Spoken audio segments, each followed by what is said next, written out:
Hello and welcome to ET Insight, where we get you a 360-degree view of the big picture in business and economy. I'm Sridhan Ramakrishnan, and here's what we have for you on the show today. Blue-collar workers are headed back home for a better life, leaving their employers, mostly small and medium units, around the country in a lurch. How are industrial hubs coping with the damage? It's not just the quantity, but also the quality of labor that's becoming a concern for SMEs. How do they plan to deal with an acute skill shortage? And how the exodus of labor from industrialized states is proving to be a big boon for traditional labor markets like Bihar, West Bengal and Orissa. Our top story first.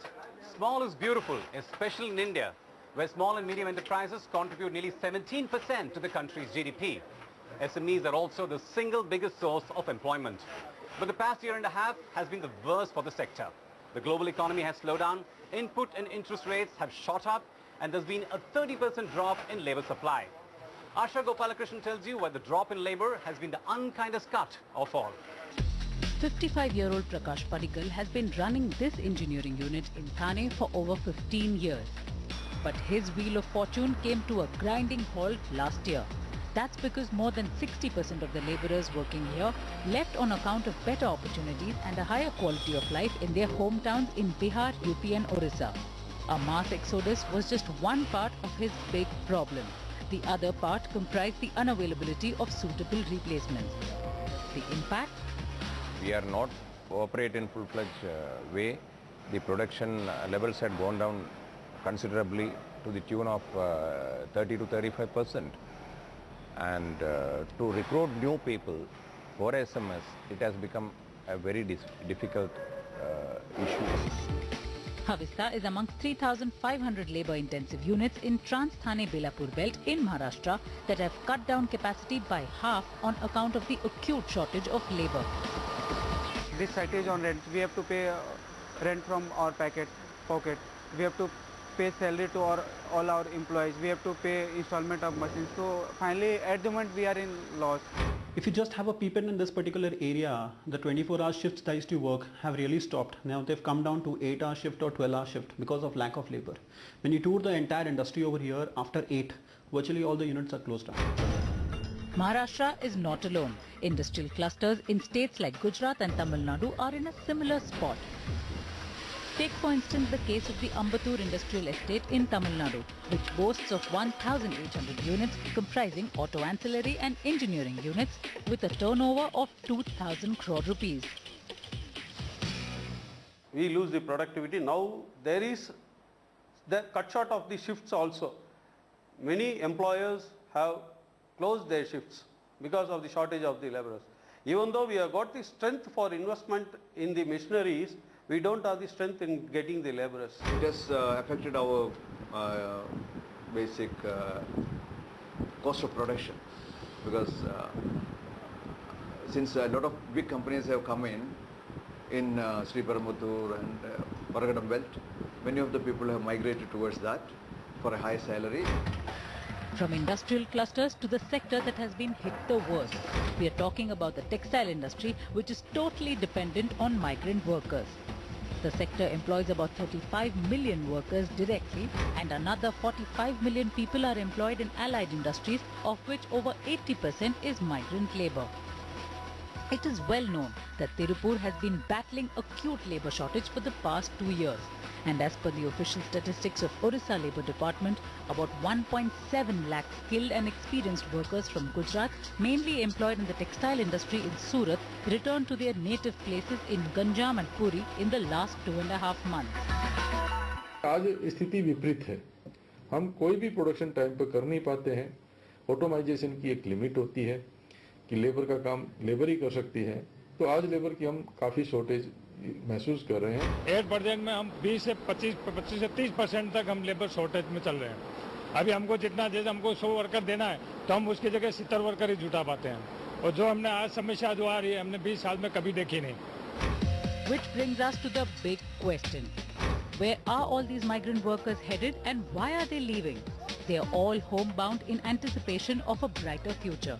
All thanks to the government's blockbuster scheme, the National Rural Employment Guarantee Act or NREGA, which has reversed the tide of labour flow between urban and rural India. And some of the industries, particularly the export-led industries, where during 2009 and the recession there was a real slowdown, a lot of the migration towards NREG has actually happened because of push from industry rather than the pull. So it is sector specific. In 2010-2011 alone, NREGA provided employment to over 5 crore households or 282 crore people across the country. In terms of the major states, it's UP, Andhra Pradesh, followed by Madhya Pradesh and Rajasthan that take up major chunk of the investments in Mahatma Gandhi Narega. If those people who have gone to other cities or to urban places or small towns, if they get livelihood closer to home, then Narega has provided that window. Most of the labour employed is used in building social infrastructure, but it's not the cause that drives these labourers. Rather, they are driven by money. As blue-collar workers, they earned a paltry 50 to 60 rupees a day without any job security. NREGA offered them more than double the money at 130 rupees a day and guaranteed a minimum 100 days of employment. इधर कलकत्ता में प्रचुर काम हो रहा है, इसलिए इधर आया. ठीक है, बहुत दूर उसका किराया एहसास ज़्यादा पड़ता है, 1000 रुपया ज़्यादा पड़ दिया किराया एहसास, इसलिए हमको इधर काम कर रहा है. যদি কাজ এখানে ঠিকঠাক ভাবে হয় বা যদি সেরকম As long as I get good work and enough money, I'll continue working in Kolkata. পয়সা যদি ঠিকমতো পাওয়া যায় তাহলে এখানে কাজ করব, কলকাতাতেই কাজ করব. दो ठेकेदार है इधर का, वो रेट बराबर देता है, पैसा भी बराबर देता है, तो उधर का पैसा भी बराबर नहीं देता है, इसलिए इधर ही आया. That's the case with unskilled labour. With skilled labour, there's a whole new problem that has emerged. Labourers are moving away from the usual engineering, textile and auto ancillary SMEs to other lucrative sectors like retail, realty and infrastructure, as they can earn almost double the money there. Now that means that small and medium-sized construction companies have to scout for expensive local replacements. The increase in wage bill is mainly due to the other sector also developing in our state, like big malls are coming, multinational companies have come. So they are able to shell off more salaries to such laborers. Well, some companies are working around this problem by trying to bridge the workforce demand-supply gap by importing foreign hands. Chennai-based Consolidated Construction Consortium is one of the few construction companies which received the approval from the government to bring people to counter the labour shortage. The company requires around 1,500 site civil workers and carpenters who are likely to be sourced from Thailand, Vietnam and Zambia. Although the wage paid to these workers is higher than that paid to the local labourer, companies say that imported hands are 3 times more productive than the local counterparts. Getting people who have effectively worked in these sectors in other countries gives an element of learning that can over a period transpire and transcend down to the workforce hired within India. But that's a short-term solution and one that can in no way make up for the loss caused by the exodus of migrant labourers. The truth is that the SME sector, especially labour-intensive units, are in trouble. And if SMEs are in trouble, so is the economy, because this sector accounts for about 45% of India's industrial production and 40% of its exports.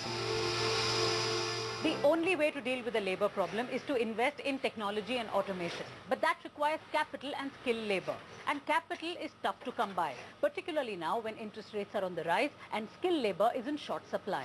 So what are SMEs doing to deal with the skilled labour crisis? That and more is coming up after the short break. Stay with us.